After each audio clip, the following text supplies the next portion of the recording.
egotistical, so unpredictable, here on the SNL network.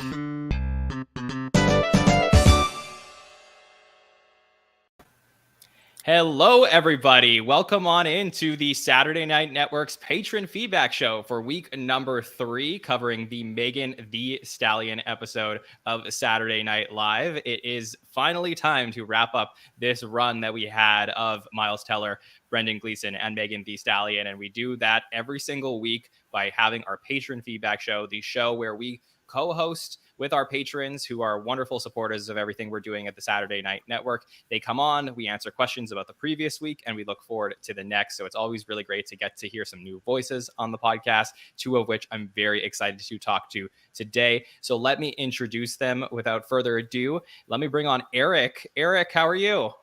Hey, John, how are you doing? I'm pretty good myself. It's we've hit our first cold snap here in Charlotte, North Carolina. And I have to say, my thermostat is dead, so it's not set at 74 degrees, and I definitely need a sweater.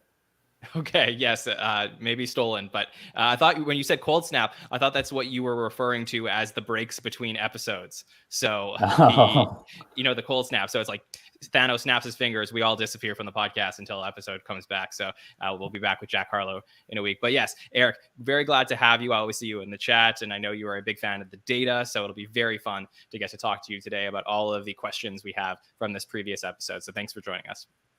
Yep, thanks for having me. Of course, we have on with us as well the lovely Demi, who is always in our chats. So Demi, how are you doing? I'm well, John. How are you? I'm doing very well, thanks. I am excited to talk to you about this past week's show. So, hot take show, really fiery, very fun this week, where we got to break down Megan Thee Stallion. I think personally myself, this was a episode I had trouble digesting fully, just trying to, wrap my mind around it. It isn't always the easiest thing to do to recap the episode right after it airs, especially when it comes to sketch comedy, but I'm not complaining. I'm happy to do the show. It's just that this episode in particular, I really felt like I needed that second watch. So hot take show, I think, was really good. Roundtable, I think, was fantastic this week, where we really broke down those sketches. So in case you missed those shows, go check it out. Bill Kenny was on last night for the By the Numbers show, where they broke down the screen time and talked about double duty stats and rookie stats. So that was really fun. And now we are here to talk through the episode and answer some questions. So Eric, I will start with you. What were your thoughts on the Megan Thee Stallion episode? I think this was actually my favorite episode of the season. I don't know that it was the funniest, but what I look for in these episodes usually is sort of to see something new, and I'm often coming at them. Maybe I've been trained by this podcast, but I'm often coming at them more of at a statistics, analytics viewpoint, and it was inspiring to see the work that the ladies did on Sunday night, or Saturday night, and I was just so excited to see them all do so well throughout the episode. So to me, I think it was my favorite, and that might have skewed my overall lens of the episode, but I don't know. I just thought everyone did a great job.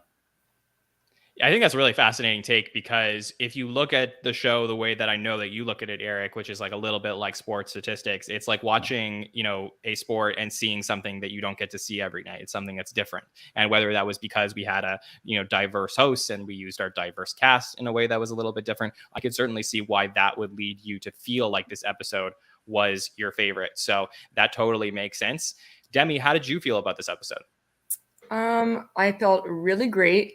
And if I didn't say before, John, thank you for having me and for having this podcast in general, to be, fully polite. I loved it. I just don't want to freak out and sound like a fangirl, but I loved it because it was so different to me. That's a really interesting point you brought up, Eric, that because the data is definitely, there's going to be a lot of outliers in one episode. I think there was two sketches where almost all the players were black and women, and it was amazing. Oh, wow. And that you don't see that a lot. And it worked really well. I thought Bill Kenny put it pretty well. Bill, or who's the other one on the Numbers podcast, that Mike and Nicole. It was a chance to show a different side that they can't do normally, and hopefully there'll be more of it. He put it much better. But in short, I loved it. That's great. I mean, and also let's be frank, it's something that SNL, didn't do for many years and wouldn't have been able to do, because when a black female host, I think Mike last night said there's been about 20 in the history of the show with over 900 episodes of Saturday Night Live. So, Wow. the fact that there was at least 2 more black female cast members who were able to be in sketches with her, that's something that you couldn't have done in previous generations of the show, unfortunately. And now we have that ability to have these sketches where they can address diversity and talk about cultural things that they haven't addressed on the show previously. So I think, depending on the lens that you would evaluate Saturday Night Live, I could certainly understand why this episode might have been your favorite. I would like to ask you both for, one sketch or 2 sketches that you really, felt like stood out to you this week, and then we'll get to our questions from the week. So Eric, what about you? Any sketches that you really want to talk about? I think both of the Heidi and Chloe pairings stood out to me the most. We've been talking throughout the week, and that was a pairing that I don't think they've really had before, and it just caught me off guard the first time we saw it. I think my favorite moment from the entire episode was the whole exorcism part of the weekend update, where Chloe's getting the demon removed. And just the fact that Heidi was able to keep it together for the most part for that entire part, just I don't know, that made me laugh so hard. But then again, they did like a 1-2 punch, where I think the very next sketch that aired was the workout sketch, and just the image of them both like sagging over and it's saying sag that ass. I'm still thinking about that. Yeah, and then the butt punches too. There was just a lot in that sketch that is just stuck in my memory, for better or for worse. So I think overall that pairing is what stood out to me the most out of this episode. I agree, and I think we're on pairings watch. I think that's what's happening right now as we head towards this next run of the show, which is like Heidi and Chloe. We got to see Chloe and Sarah as well in the cold open. For me, that's exciting whenever you start to talk about a new era and new cast dynamics, is who is really working together. And, those pairings, it sort of goes back to the days of like discovering the new cast, when it was like, Sudeikis and Kristen Wiig were doing stuff together. And it's like, oh, wow, this is a really interesting pairing. Like, I love to see that. Or Hader and Sandberg, or even like, as Demi said, her favorite, Chris Farley and Sandler. Like, when you go back to the days of some like great duos in the history of the show, we really haven't had duos over the last 10 or 12 years besides Kate and Aidy and Cecily, so now it's like, okay, we could start to envision what it looks like when we start getting these pairings who are writing together and working together. And no better example than the back-to-back of like having that update piece and that sketch coming right after update. It was really fascinating to watch, and I'm going to be looking to see what pairings develop over this season.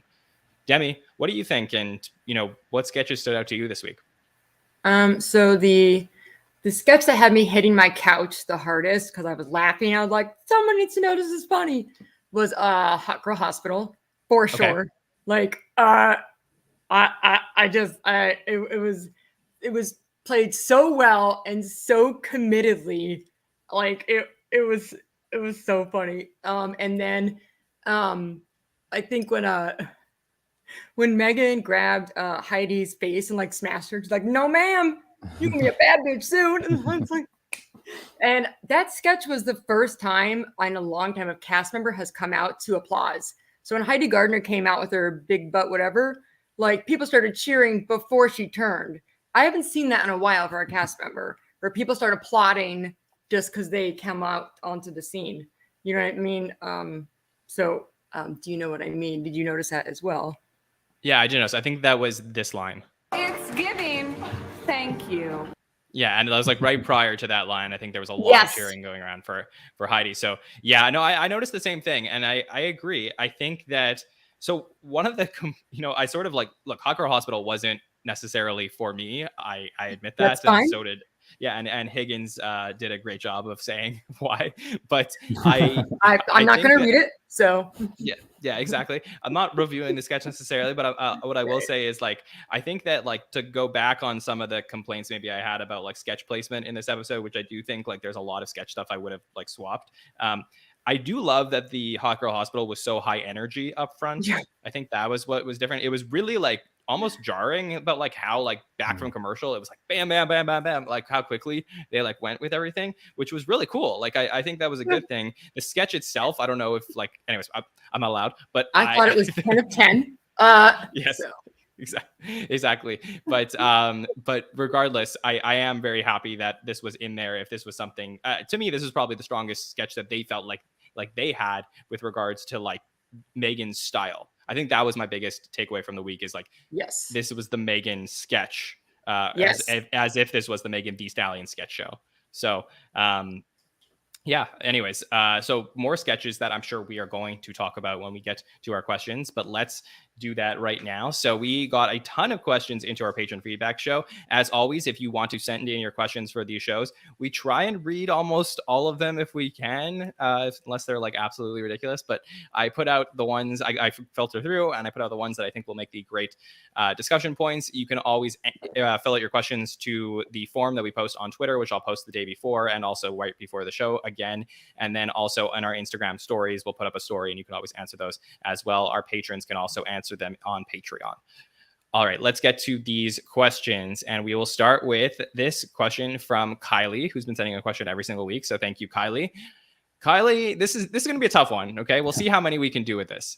Kylie wants to know, if you had to say who is the new Kate, the new 80, the new Pete, the new Kyle, the new Chris, the new Melissa, and the new Alex so far, who would you say has filled those roles? So I don't know that we like have the time to really like dive deep into like all of those departed cast members and like who replaced all of them. But Eric, are there certain standouts that you feel are starting to like fill the roles of the previously departed? Standouts, I think I'll start with Alex. I think that Michael could slot into the Alex roles pretty well. Like he seems to have a pretty good handle on you know, his expressions and his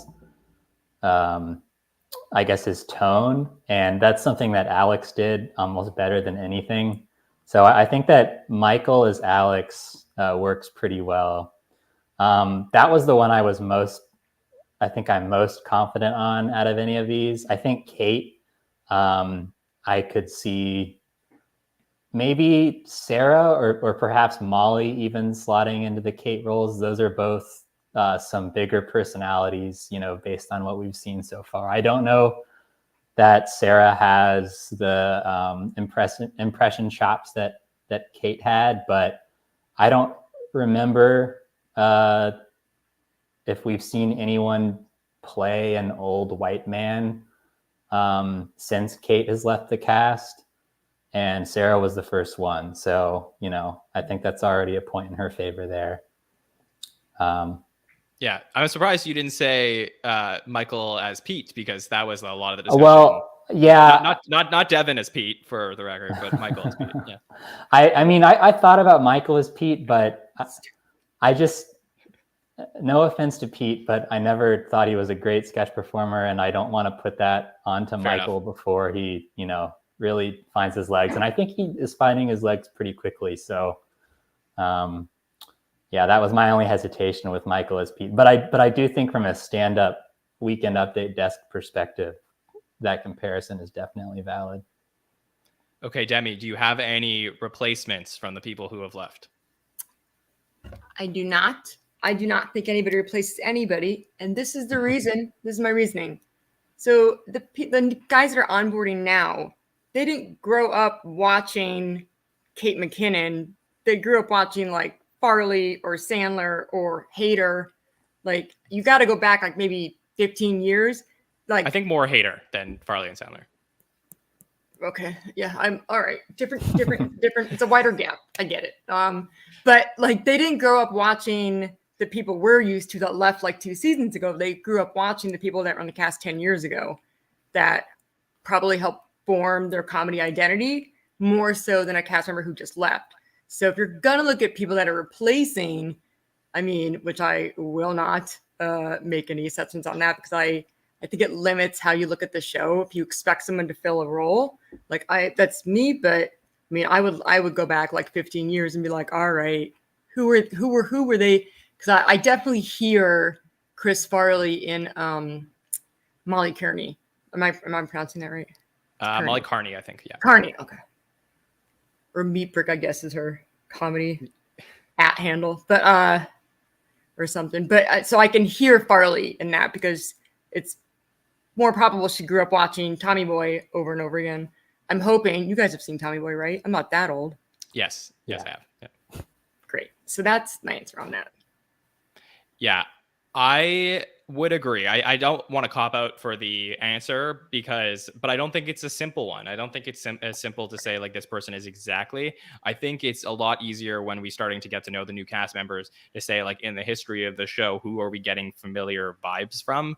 And I do think that the Molly Farley comparison is interesting, and it's one that we talked about a little bit after week number 2, but I don't know that it's fully there yet. I haven't seen exactly like who is who yet.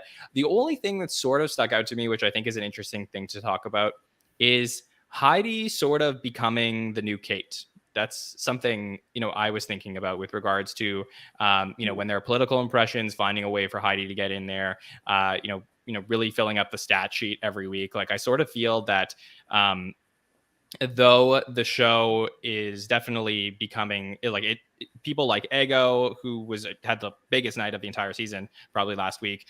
People like Punky had a better week. Chloe, obviously, Sarah, like they're all improving on the show. But I really feel like Heidi is sort of stepping into this role where, at least pre-Cecily coming back, she's been the starring female of the first 3 episodes. And I think that it's, all the talk. I think I was listening to, was it Bill Simmons or something, talking about how there's no real stars on the show right now for the first time in a long time. And I really feel like there were some stars in these first 3 episodes, if you really dig into it. And I sort of feel like Heidi and Bowen, Keenan being the obvious one too, but like Heidi and Bowen sort of like fit the criteria of like stars of the show over the last 3 weeks. So that's sort of where I feel like, maybe 1-for-1 comparisons in terms of demographics doesn't necessarily fit, but with regards to like where each cast member stood in terms of their hierarchy on the cast, I think there are comparisons that you can make there. So, yeah. So I think like to answer this question for you, Kylie, I think, this is what I say, Kylie, if you can ask this question again at the Christmas patron feedback show, I think I'll have a lot better of an answer, because I think then I could properly judge, like according to the hierarchy of where we saw people last season, how these people are fitting in. I think that's probably the right way to address this question. All right, John, Eric, anything else? Yeah. I always see Heidi as more of a Cecily, to be honest. Like if I had to like put a sort of a spectrum of the recent female stars of the show, it would range from Kate to Cecily. I honestly see Heidi as like even farther out than Cecily, because she's such a good like character actress. And I think that Cecily does that very well too. And I think Kate, her personality shines through a lot more in her characters than Cecily does with her characters. And I think Heidi's even farther out than Cecily is. I think she just like is totally absorbed. So I've always seen her as a Cecily replacement. Obviously Cecily is going to come back, but like if you look at the Weekend Update sketch this week, I could easily see Cecily slotting in where Heidi was, in the 2 Southern women. So I don't know. I just see her as so much as a Cecily. I can't put her in Kate's shoes, but I do agree. Like from a star perspective, I think Heidi, might slot into that number 1 female star. I agree, and I see that too. So point taken. I think that probably from like a social psychology perspective, and we may have addressed this in our Goodbye to Kate episode that we did over the summer.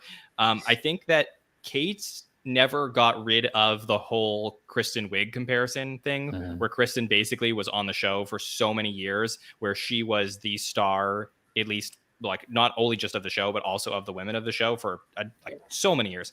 And then Kate comes on. It's like, okay, she's the Kristen replacement. So it always felt like there was a hierarchy between Kate and Edie and Cecily, where Kate was the lead because she was the Kristen replacement. And I think that's how, like, as fans, it was viewed. But I don't think it's as simple as that. I think that Kate and Edie and Cecily all did very different things on the show. So to your point, Eric, I think maybe Heidi probably slots more into the Cecily character arc than maybe what Kate was bringing to the show. It's fair. Yeah, that's a great point. And, maybe we won't see the Kate replacement until the true Kate replacement until like maybe this year. I mean, it could be. Who knows? Yeah, for sure. Well, great discussion. Okay, Eric, do you want to read the next question that we have? Oh, sure. All right. So Ike Moore says, while I gave this episode a C, I'm seeing a lot of mixed reviews, with reviews coming from the Generation X/millennial audience. I'm sorry. I'm seeing a lot of mixed reviews. Yeah, you got it, from the Generation X. With With most of the negative reviews coming from the Generation X/millennial audience. Are we already seeing a division this season when it comes to the older generation of fans not getting the clear Gen Z vibe the show is starting to tap into? Yeah, for sure. Eric, you were breaking up just a touch there, so I'm just going to reread the question just to make sure that we got in for the audio. So just to clarify, question came from Mike Moore. While I gave this episode a C, I'm seeing a lot of mixed reviews, with most of the negative reviews coming from the Generation X millennial audience. Are we already seeing a division this season when it comes to the older generation of fans not getting the clear Gen Z vibe the show is starting to tap into? So what do you think of this question, Eric?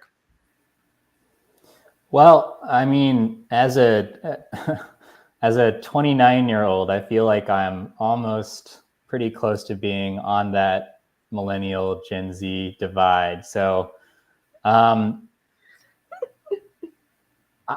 don't know that I see the divide quite as clearly as everyone else. So I don't know that I'm best suited to answer this question. I think a lot of what we're seeing right now is due to more of the cast turnover. We've had 8 people leave the show. I think 7 out of 8 of them were in their 30s, I'm pretty sure. And we've had 4 people come in, all of which are in their 20s. So I think there's maybe some idea that from a writing perspective that we should be shifting down a little bit. But there's also that general probably discomfort in just having a new set of people to work with. And I don't know that I can speak to the comedic differences between Gen Z and the millennials and Gen X. But if the difference is like the sketches feel more random, like, I think that is kind of a valid point. I think that there has been some structural issues with some of the stuff we've seen where, they have jokes, but they're not always like well crafted around a solid sketch that has some escalation. So, but yeah, I think it exists, but I don't know that I wouldn't call it dramatic yet, is what I have to say about it. Yeah, as Keenan would say. Okay, random. But I look. This is my perspective on this. I think that this season so far has tailored toward the host probably more than most, especially in the last episode. So I think in terms of like Megan Thee Stallion, clearly the people who love Meg are of a younger generation, and in which case they are more likely to want to watch sketches that are Meg Thee Stallion themed or have to do with some of the characteristics or whatever it is, in which case SNL is going to write towards that target demo. I think Brandon Gleason's episode, there was nothing that was necessarily Gen Z besides maybe the Try Guy stuff, I guess, which I don't know I don't know that would have changed regardless of who the host was. I think that was just like the story had blown up so much that SNL felt like it had to address it. And then was there really anything in the Miles Teller episode that was so Gen Z? I guess the Adam Levine stuff, is that even Gen Z? I don't know. Is every time we address celebrity news or popular stuff, it's considered Gen Z? I don't know. So for me, I don't get a Gen Z feel from this episode. I think if Ariana Grande hosted the show, then I think people would have said the same thing. It's okay, if a Gen Z host is there, I think it has a Gen Z feel to it. I don't know that the show necessarily feels Gen Z. Demi, what do you think? Just get a TikTok to host, just get a phone with TikTok on it. I mean, I think it's a very interesting conversation because the fact that because I'm like, what divide? SNL is always the same, but that's really the point. SNL is largely unchanged in season 1. and I'm here for it. But it's not that it doesn't fit now, but media and TikTok, I mean, especially, everyone's like, when has anything gone viral outside of TikTok? Has that happened in the past couple of years? Has anything blown up that did not originate on TikTok? Yeah, well, like the slap on the Oscars, for example, I would say. Good point. Good point. Good point. Yeah, or the Try Guy stuff. I think also I wouldn't necessarily that generated out of TikTok. You ripped it apart. Well, no, it's a really good argument. So there have been trends, but going viral, I guess, for doing nothing, like playing a kazoo. I don't know what they do, but so it's TikTok. Isn't that what they? I don't know. So are you on kazoo TikTok, Demi? Is that a thing? I guess maybe. Somebody TikTok scientists, I don't know. But so the landscape is changing, and the nature of TikTok, and like I think the younger generation is, it's more and more nonsensical, and it's less structured, and it's shorter. It's 10 seconds, 9 seconds, or it's like a long thread. The format doesn't fit SNL. It does not fit. You know, I don't know what the terminology is for a sketch beginning, middle, end. Whether it's good or not, maybe it seems like it's lumbering along. Like we're kind of used to that, and we're waiting for that occasional punch. But I think younger viewers, and I don't, I don't have a resident young person around to tell me, but they're used to watching YouTube comps and that take all the five seconds of funny per sketch, and they put it together, and it's very saccharine. It is so cloyingly funny and so sweet. You forget you have to watch a 4-minute sketch sometimes to get that. But I've seen all the originals, so I just leave that on for white noise. So the way people consume media now is very different, and SNL is unchanged. And it's, I mean, I guess it's enough of a clash to raise that kind of a question. So maybe there is a disconnect, but. Well, I sort of think that there is a decent chance, despite our gripes, that SNL may head into this direction down the road where they are looking at producing shorter sketches.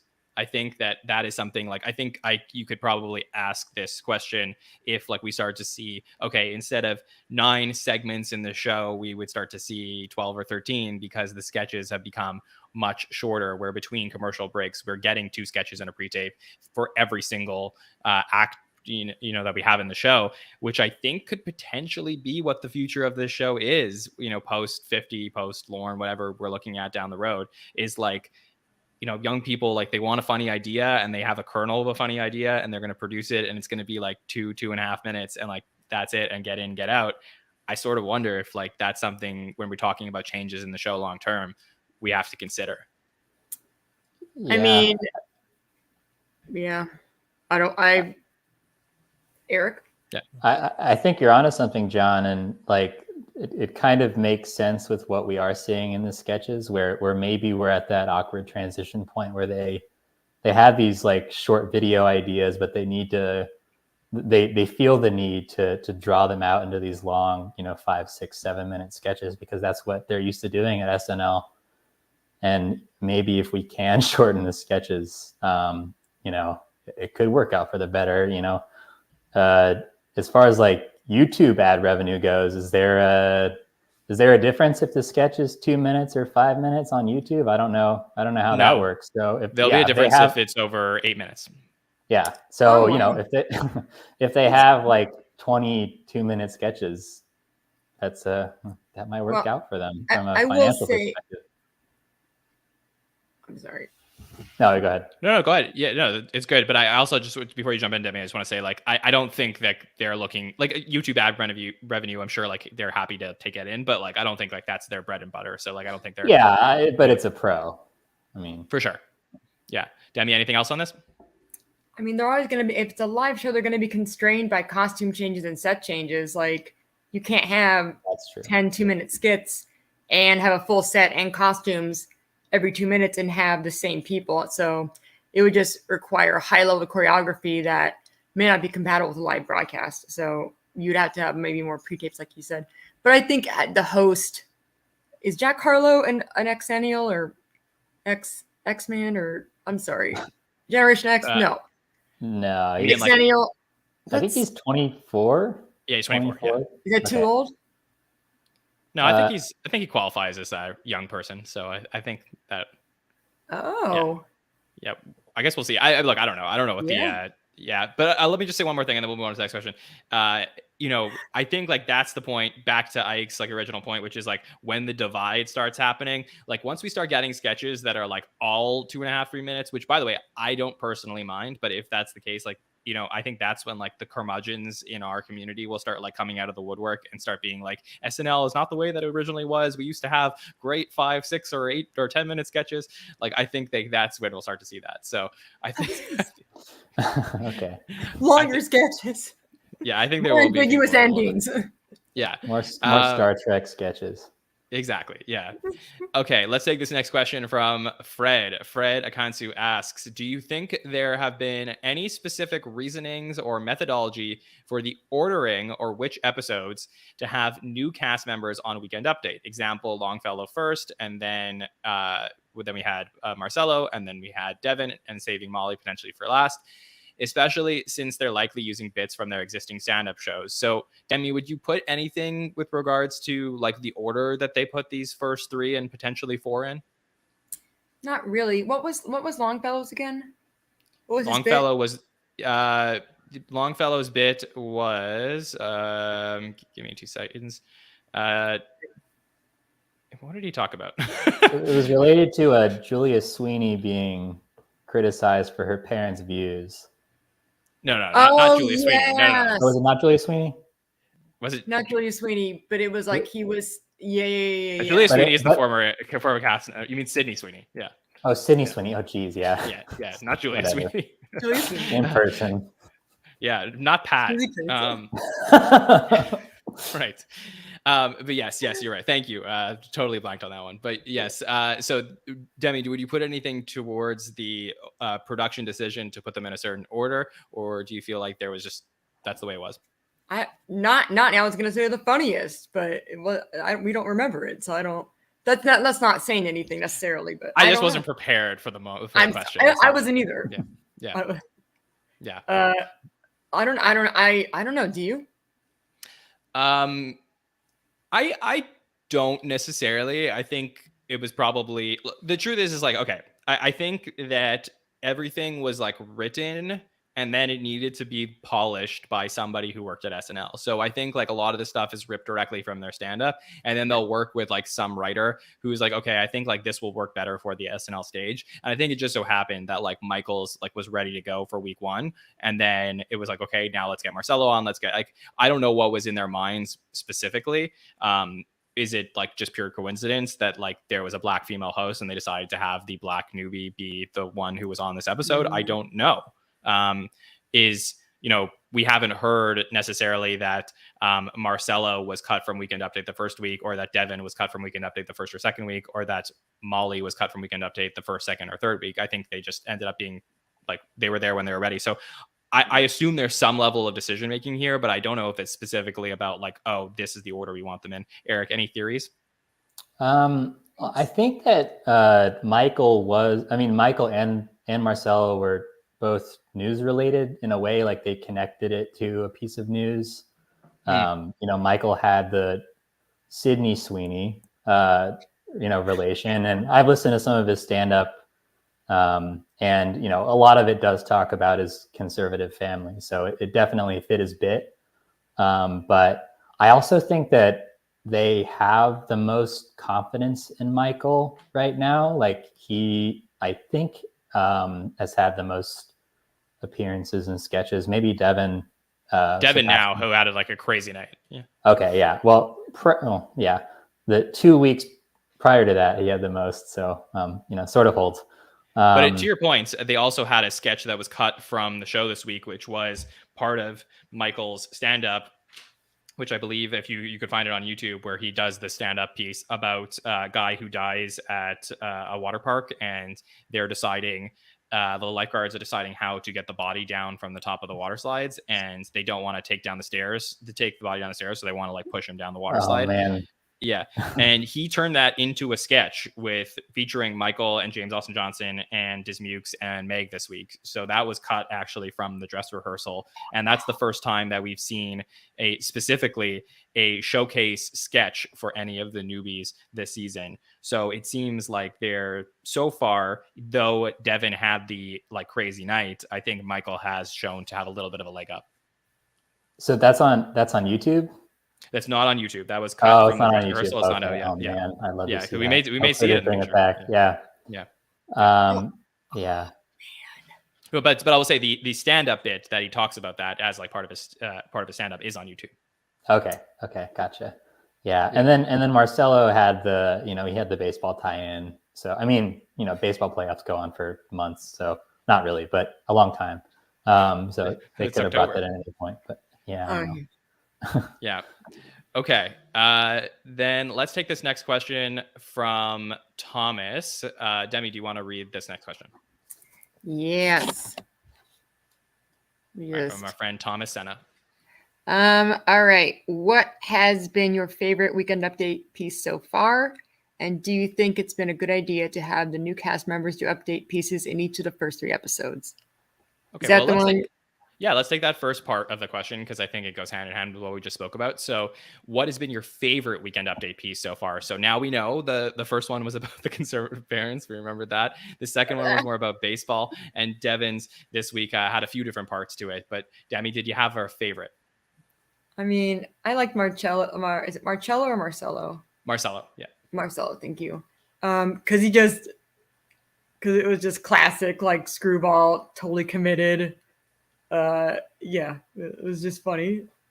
Devin's is really funny too, but because the audience interaction and Che's interaction just put the cherry on top, and it like went a different direction. He was just there for it. So yeah, Marcello's number 1. Okay, Eric, what do you think? I like Michael the best. I think he felt the most comfortable. I think his material was at least hit the hardest for me. But I will say, I think Devin's was the most ambitious. Like he tried to have more of a dialogue with Che. He tried to have more of a dialogue with the audience. It could have gone terribly. I don't think it went perfectly, especially some of the bits he had with Che. I think there was some awkwardness there, but that's some getting used to. So Michael for the content, Devin for the ambition. For sure. I think for me, I'd say Marcelo for the content. I'm a big baseball person, so I felt like I could definitely would have enjoyed seeing that in his stand-up. I think like Michael was such a pro out there. Devin to me was also better than I think a lot of people felt it was. Like I think it was easy to say he looked nervous, but I think he did a really good job. Yeah. And it's not easy to go out there with the bright lights in your face at the desk and like everybody's in, like especially when people are like interrupting your piece where they're like, "Hey guys, y'all think I look like a cat caller?" And he's like, "What?" Well, I think that's fun. So I think they're all really memorable in their own ways. I really like them. And then to the back half of Thomas's question, is it a good idea? I think it's a great idea. I mean, could not ask for anything more than to have them. I think if we would have had none of them on Weekend Update through the first 3 episodes, we would have been like, what is wrong with you, SNL? Like, why are you not doing this? So I think this is, we have to glass half full of this. Okay. Let's take this next question, also from Fred, who wanted to know, how do you think this episode would have differed if Chris Redd was still on the cast? Do you think any cast members would have been adversely or positively impacted? So that's an interesting question. I think that was one that I probably had when I found out that Chris was leaving, because I think when we found out Chris was leaving, I think I had already known that Meg was hosting, and I forget if everybody did, but I think that was like my initial thought. So Eric, how do you think this episode would have changed if Chris was there? I don't know that it would have changed too significantly.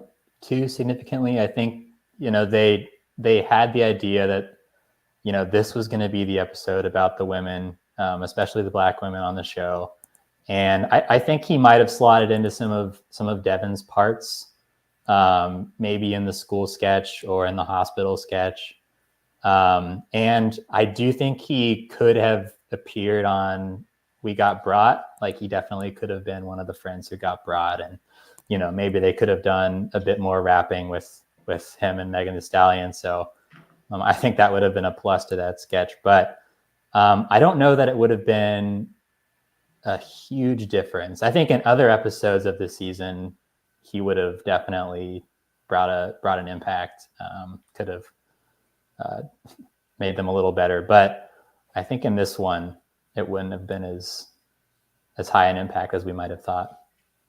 Okay, Demi, what do you think? How would Chris have changed this episode? That's a really good point, Eric. I mean, and to your point as well, John, you were saying like they wrote to the host. So if Chris wasn't there and they wrote a lot of things specifically tailored, bespoke, if you will, to Megan Thee Stallion, then if there was any big gap, they would have, would have written around it. I mean, I do miss Chris Red though. I didn't see his ghost this episode, but the Brian Gleason episode and the one before it, especially, there were so many sketches where I'm like, oh, I bet Chris is supposed to do something there, and now he's not going to do it anymore. So I don't know if you guys could see it. But I didn't see the ghost of him in this episode, but I did see it in the one previous and definitely in the opener. For sure. I agree. I think, look, I don't know that much would have changed had Chris been, in this particular episode. I think in the case of like, if we want to look for specific sketches, perhaps the pre-tapes would have been impacted, though. Bowen, I think, probably would have maintained his role because he wrote this one. But I think that there's a possibility, like, you're going to want to put Chris in there if he's there. I think you're probably going to want to put Chris in the Chili Women pre-tape as well. So I think that is, a great spot for him. I don't know that it had that much crazy of an impact. I think like maybe we would have gotten something with Kendrick Lamar perhaps in the first episode of the season. But right now I haven't seen much, too much there. And like, look, I love Chris, as all of the people at the, all of our listeners know, like I've spoken to Chris on the podcast, off the podcast. I think he's like a really fantastic stand-up and great on the show. Do I feel like his void is missing as the show as much as I would have thought? Not yet. I don't necessarily feel like I'm full on like, oh, damn, that role Chris would have killed. Like I haven't found that yet. So, you do start to wonder if like maybe 5 years is enough time for somebody on the show. Maybe like he did, hit his peak and then left at the right time. So, yeah. Okay. Next question that came in from our friend Jeremy said, I saw that James Austin Johnson was cut again from Weekend Update, which, by the way, he did do the same piece back to back, week 2 and week 3, which was cut from Weekend Update. I feel like the narrative has completely changed about him as a cast member. What do you think? So that's interesting from a narrative perspective. I mean, last year, obviously, a lot of hype about him. Is it possible we are seeing a sophomore slump from JAJ? Demi, I'd love to know what you think. Thanks for asking, John. That's a great question. Or Jeremy? Yeah, thanks. That's a great question. I've heard that, I mean, it could be a slump, could be taken as a slump, but he also has expressed he wants to get away from the Trump impression. I forget where I've read that, but like he wanted to be in more sketches, and like he was fantastic in that one commercial for the oh my God, I forget who the host was. But he was totally playing a character in an ensemble piece in a pre-tape, and it was amazing. So I mean, it's got so much talent though, but maybe he doesn't want to really get it. I don't know. I wish I had a better answer. Yeah, you may be referring to the Dream Home Cousins pre-tape from the Jake Gyllenhaal episode last season, which was very, very strong from him. Eric, what do you think? Are we seeing a sophomore slump from JJ? I don't think so. I think they're trying to work the rookies in, and maybe JJ is taking a bit of a backseat while that happens. And also, like the fact that he was able to make it to dress with an update character, it was cut twice in a row, but it made it to dress twice in a row, which means that, he's still hitting positively with the writers. He's still hitting positively with the people who are making the decisions on, what goes into the show. So I don't think it's a sophomore slump. I think it's a combination of, letting the rookies shine for a bit before we get back to normal, and, just chugging away, I guess.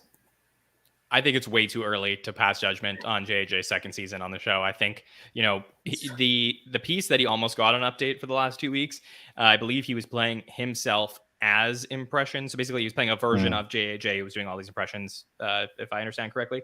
And that's something that I asked for last season. I was like, he basically had a dominant rookie season. All I was missing was for him to come on update and let people know who JJ is. And like, he almost had that here. And I think had he had that, the narrative completely shifts.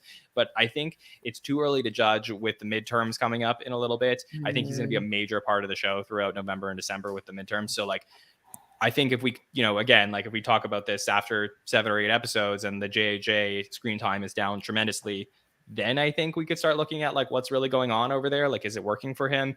And like, how come, what's the difference between year 1 and year 2? But I think it's too early if I'm being honest, Jeremy. Okay. Next question from Monette, who wants to know, is PDD being too influenced by the older writers in their own writing? The Grimace sketch and the ad at the end of their pre-tape in the latest episode being an example of my concerns. Thanks, Monette, for the question. Eric, what do you think? I can't really sense it. I mean, I think the Grimace sketch was kind of a mess and they tried to go in 2 different directions. No euphemism intended, but I don't know. I think it's good to have veteran writers working with them, especially because, they're used to writing for their own videos, and it's good to have people with more sensibilities as to what works on SNL and what kind of keeps its legacy alive. So I don't see it as a problem. I do kind of agree that I can't think of a sketch that they wrote last year that did as poorly for me as the Grimace sketch. So from that perspective, if it was the outside influence, I would like how that works to change. But I think overall it's a net positive to me if they are working with older writers to refine these sketches. Demi, what do you think? Yeah, I mean, I think a mix is good. The Grimace sketch, like I was like, it's like, oh, what's going on? And it's like, okay, the whole sketch was for that last line because the last line was funny. So that's how I look at it. Just like, you really put us through all that for that line, and that's what I don't really. I mean, maybe that is a function of more structured sketch writing, but maybe that would skew older. But you need to have a mix. I mean, older people do watch the show. I mean, it's just not all 22-year-olds, but I really can't tell the difference. I know it sounds horrible, so I don't have an educated answer. I'm sorry, Monette. Well, I sort of think like it's a little too simplistic, I think, to evaluate in this sense, because I think in this case, like when we're talking about the Grimace sketch from the first episode, that was written also by Jake Nordwin, Dan Bulla, and Gary Richardson as well. I don't know what cast members may have contributed that or who even like brought in the idea in the first place. So it's sort of tough to know exactly, like, just because their name is credited doesn't mean like they're, it's concept driven by them. I think like what happened in season 47 was like there were new writers. They were bringing some unique ideas to the table, some things that they could have been working on for years that they finally brought onto SNL. And I think they were original and fresh. Does that mean that they're, that's going to change or we're not going to see an original fresh PDD every now and then? I don't think they've changed as writers. I think like, once we get an original fresh PDD and we see their names on the credits, I think like, we'll know like, okay, they led that one. Like that was their thing because we know how they are. I think my hope is like, we've seen enough creativity from them and enough differentiation between them and other writers that perhaps like they're only in their second year, but like down the road, are they more like writing supervisors? I think if they become that and they stay on the show and don't get like too big for their own selves, then I think like, the fact that they could be touching up or contributing to a lot of sketch themes, so far I feel like I trust them to do that. I've seen like a lot of more good than bad. So I think there's a lot to look forward to with PDD in the future in terms of writing sketches. I don't know that I could say like they've like become part of the establishment yet. I don't think. Interesting. Yeah. Let's take this next question from Daniel Stroud. Thanks, Daniel, for the question. He wants to know, are double duty hosts becoming the norm at SNL? I don't think it's any different so far than they usually do. I mean, we could probably get like 2 or 3 per season. I guess every now and then, like there's one or something. But like last night on the By the Number show, they showed all the statistic. This was like probably one of the most fascinating parts of that episode last night, if you missed it, which was like Mike showed all of the statistics of all the double duty hosts since 2000.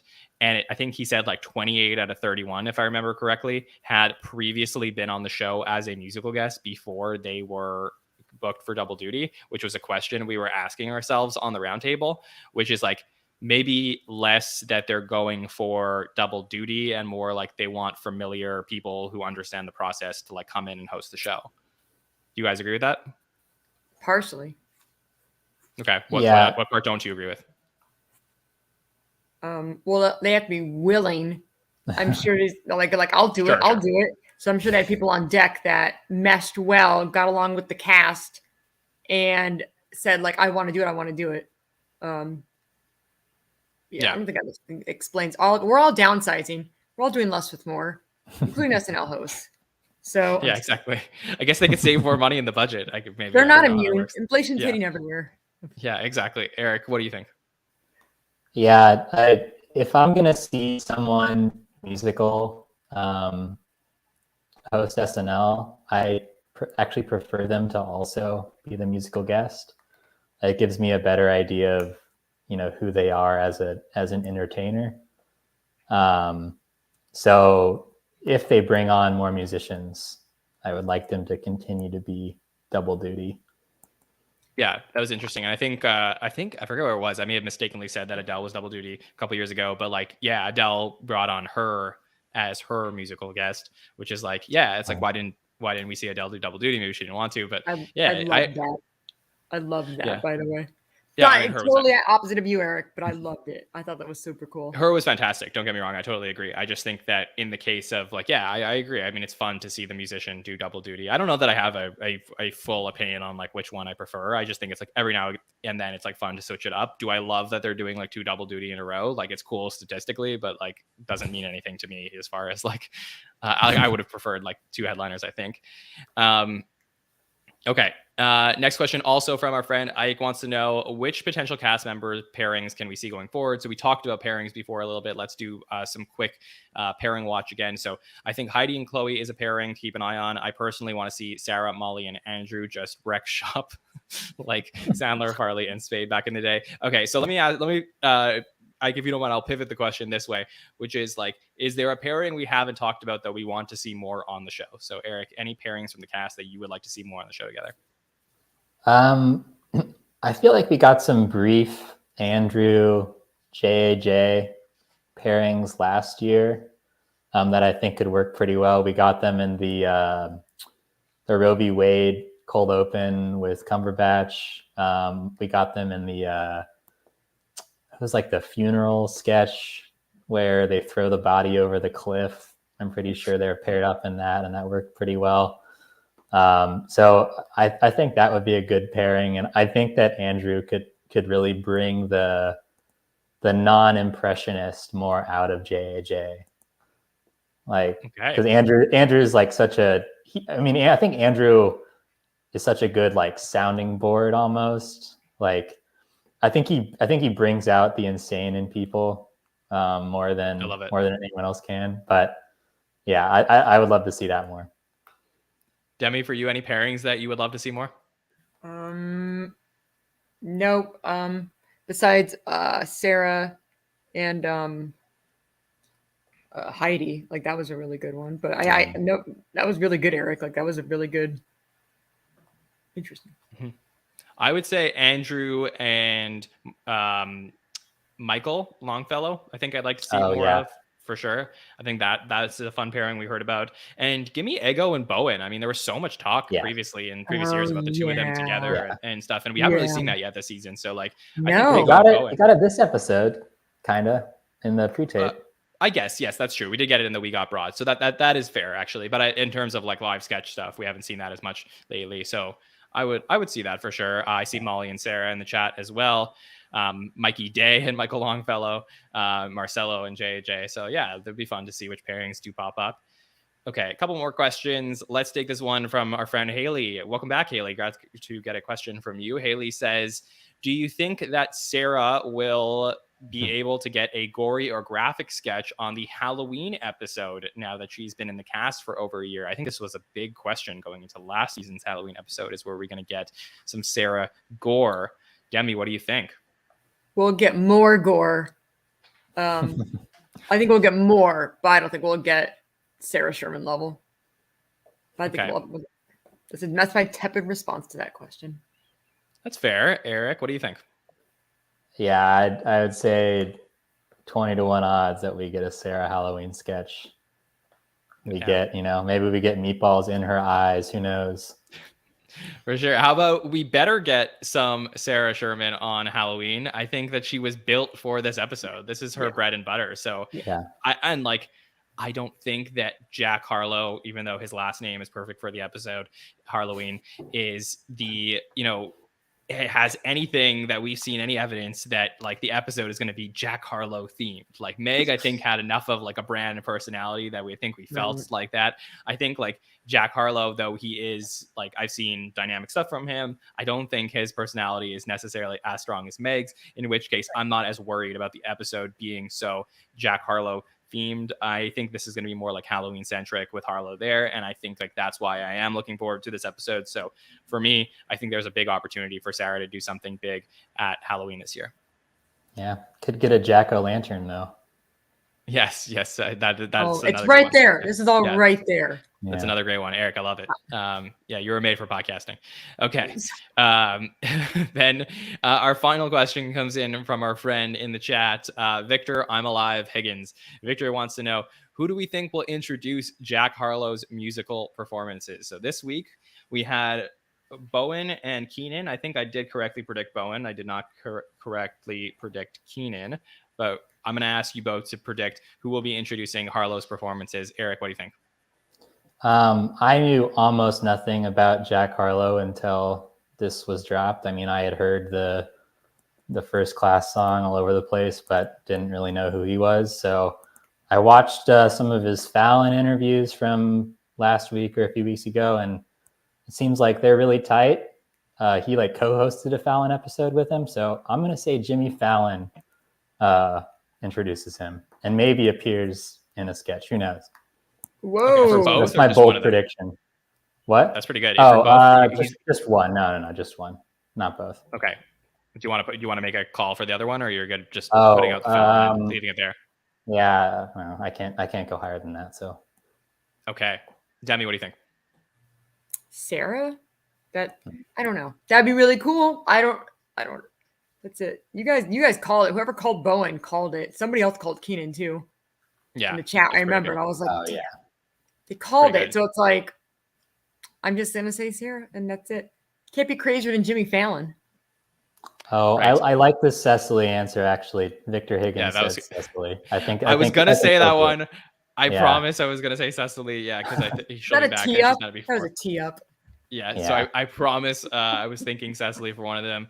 I would say like maybe Pete Davidson for the other one if he's in the building. I think a cameo, obviously, that would make sense. I think if there's no cameo like a Pete or a Jimmy coming in with Jack Harlow, then perhaps maybe Sarah would be good for, like we were talking about, for Halloween. I think Sarah could come out in full costume to introduce Jack Harlow. It would be a way to get it before. Yeah, exactly. Well, that'll do it for our questions for week number 3. Thanks everybody who sent those in. Always appreciate it. And we will be back to recap the episode for Jack Harlow for the Hot Take Show, the Roundtable, the By the Numbers, and the Patron Feedback Show in just a couple weeks' time. But don't worry, we'll be back on our usual Monday night slot this week with the Superfan Takeover. It's going to be a very fun one where Bill and Sammy and Haynes and Haskell will be here with so much rookie talk. We decided, let's talk about the greatest rookie moments in the history of the show.